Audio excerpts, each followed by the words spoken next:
They've come for us before. Voting rights, or civil rights, segregation. They're still coming. In the run-up to this year's U.S. midterm elections, polarizing issues like abortion and crime are what many campaigns are focusing their ads on to win over voters on the margin. It's not like people made up abortion as an issue. Andra Gillespie is an associate professor at Emory University. This wouldn't have probably been an issue in this election cycle had there not been a case before the Supreme Court where the Supreme Court made a decision to overturn a nearly 50-year-old precedent. Mandela Barnes, a Wisconsin U.S. Senate candidate, is seen introducing his mother in his campaign advertisement. She explains that she had to terminate her first pregnancy due to serious health concerns, and he states his support for her and women like her. Every woman should have the right to make her own decision. Meanwhile, almost a dozen Democrats in the U.S. House of Representatives have in the past week alone rolled out or seen supporters launch ads trying to bolster their positions on crime. Adam funded the crime task force, arresting 50 cartel gang leaders. Veteran political consultant Susan Estridge says crime ads can often be a stand-in for more fundamental questions. But where crime will always come in, and what some of these ads reflect, is as a character question. Is this candidate tough enough? Democratic strategists and campaign officials told Reuters that there has been an onslaught of campaign ads labeling their opponents as anti-police, messaging that has stuck even after supporters of Donald Trump assaulted police officers at the U.S. Capitol on January 6, 2021, in an attempt to overturn the Republican president's election defeat. Overall, spending on political ads this cycle is set to reach nearly $10 billion by November 8th, a record for any U.S. election according to the tracking firm Ad Impact. The midterm elections in the United States will determine whether Republicans or Democrats control each house of Congress, and the results will have a profound impact on the next 2 years of President Joe Biden's White House tenure. The death toll continued to soar in the Philippines after Storm Nalgae slammed into the country early on Saturday. It triggered flash floods and landslides that killed scores of people, with the country's disaster agency saying the southern provinces suffered the brunt of the impact. Video posted online by the Public Information Office of the central Gasam municipality showed heavy rains pounding down and powerful winds tearing through the town square. Intensifying into a severe tropical storm, Nalgae was packing maximum sustained winds of 59 miles per hour and whipping up gusts of up to 99 miles an hour when it made landfall in the northeastern Catanduanes Island province. Weather officials warned Nalgae would bring heavy rains over the capital region and nearby provinces as it cut through the main Luzon Island and headed towards the South China Sea. Meanwhile, search and rescue teams continued looking for missing persons on Saturday. They've been plucking residents to safety from chest-deep waters and pulling bodies from thick mud since the storm began unleashing flooding and landslides on Friday. Government officials in the southern Maguindanao province said the rainfall had exceeded expectations. Most of the deaths from the storm have been in the province. Palestinian citizens disillusioned with politics could help decide Israel's election next week, when the conservative former Premier Benjamin Netanyahu hopes to make a comeback. Arab parties could join an anti-Netanyahu bloc and help defeat him, just a year after one joined an Israeli government for the first time. But Palestinian turnout would need to be high and polls differ. In Nazareth, Sami Abu Shahadeh, lawmaker and leader of Al-Balad party, is on the campaign trail. We are here visiting our people and families just like we do in other Arab villages and cities. All our meetings turn into festivals because of the crowd. We are feeling the love from our people and we appreciate it. The next phase is to transform this love and crowd into votes at polling stations.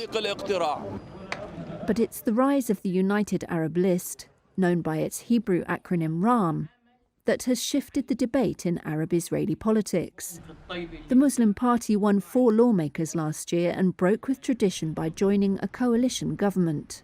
Arabs account for a fifth of Israelis. Some identify as Palestinian, despite their Israeli citizenship, but others prefer to be called Arab citizens, to emphasize the need for equal rights with Jewish Israelis. With prospects for a Palestinian state dim, the United Arab List has abandoned nationalist rhetoric to focus on fighting organized crime and improving planning and infrastructure in Arab areas. Opinion polls show those are their voters' top concerns. Krami Amer is a supporter. I believe that this party still works hard and tolerates many things, even though it was accused of treason. This is the only party that cares about its people and their existence in this country, regardless of how they do it. They are being practical and realistic, and thinking of new ways to support our people and advance our society. Opinion polls by the Statnet Research Institute show the party's gamble paid off. More than 70% of eligible Palestinian voters now support an Arab party participating in a coalition. But even with a seat at the table, many Palestinians in Israel say they've lost hope that they can affect change as an Arab minority in a Jewish state. The head of Iran's Revolutionary Guards warned protesters that Saturday would be their last day of taking to the streets, in a sign that security forces may intensify their fierce crackdown on unrest sweeping the country. Iran has been gripped by protests since the death of 22-year-old Kurdish woman Mahsa Amini in the custody of the morality police last month.